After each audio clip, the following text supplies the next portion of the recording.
ज्या पद्धतीने विद्यार्थ्यांवरती पोलिसांकडून लाठी हल्ला झाला, त्या पद्धतीने इंग्रजांनी ज्या पद्धतीने त्यावेळेला लोकांवरती गोळीबार केला, त्याच पद्धतीने हा सरकार देखील या विद्यार्थ्यांची दडपशाही करण्याचा प्रयत्न करतो, विद्यार्थ्यांना मारण्याचा प्रयत्न करतो आणि हे महाराष्ट्रामध्ये आणि भारतामध्ये खपून घेतलं जाणार नाही. आम्ही ते खपून घेतलं नाही. जंतर मंतरवर विद्यार्थी पेपरफुटी संदर्भात व शैक्षणिक खातं हे नीट काम करावं यासाठी आपल्या मागण्या घेऊन जवळजवळ 23 दिवस बसले होते. 23 दिवस धरणं केलेले आणि आपल्या देशातला एक शास्त्रज्ञ ज्यांनी लडाखमध्ये एक शैक्षणिक उपक्रम अतिशय चांगल्या प्रकारे राबवला, असा शास्त्रज्ञ तिथे उपोषणाला बसला होता.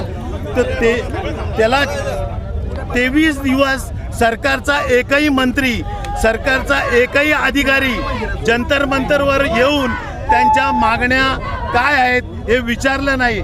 अशा दळभद्री सरकारचा आम्ही जाहीर निषेध करतो. आणि जेव्हा 23 दिवस जर विद्यार्थ्यांच्या मागण्या काय आहेत हे विचारायला हे निर्दयी सरकार, हा अडाणी मोदी आणि अडाणी अमित शाह जर तिथे येऊ शकत नाही आणि धर्मेंद्र प्रधानचा राजीनामा घेऊ शकत नाही, त्या सरकारसाठी त्यांनी लाँग मार्च काढला संसदेवर.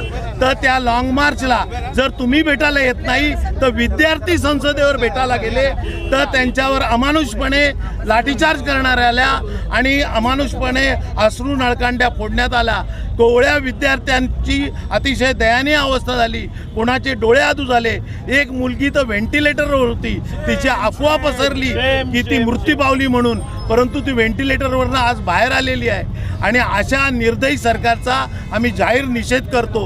हे दळभद्री सरकार, ज्यांची सर्व सरकारनीच राजीनामा द्यावा, मोदीची लायकी नाहीये सत्तेवर राहण्याची.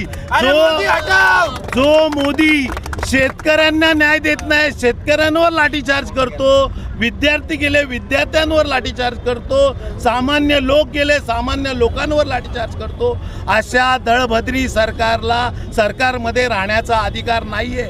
आणि ह्या मोदीला जरा जरी लाज असेल आणि या अमित शहाला जरा जरी लाज असेल तर त्यांनी तात्काळ स्वतःचाच राजीनामा द्यावा. धर्मेंद्र प्रधान तर थर्ड क्लास आहे, त्याचा तर राजीनामा कधीच घ्यायला पाहिजे होता.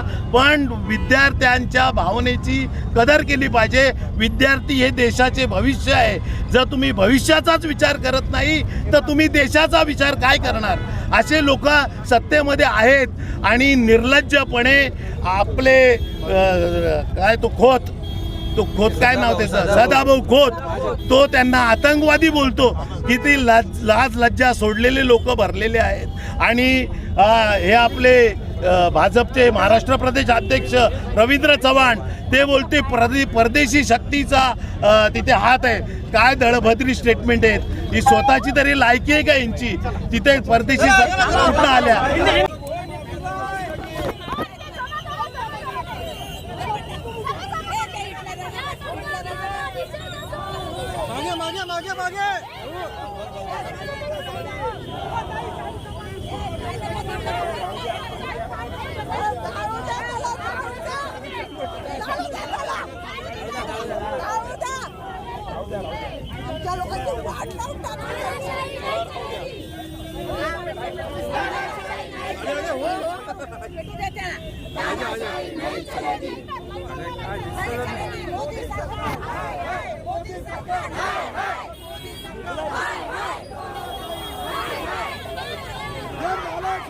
करायचं काय?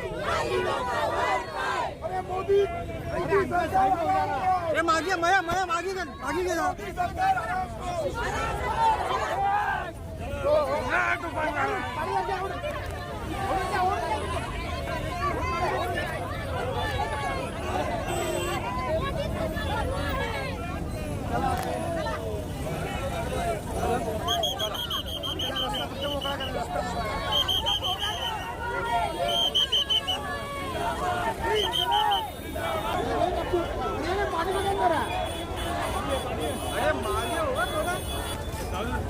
तुम्हाला आवडलं का सांगा, मुलांना मारलेलं अरे हो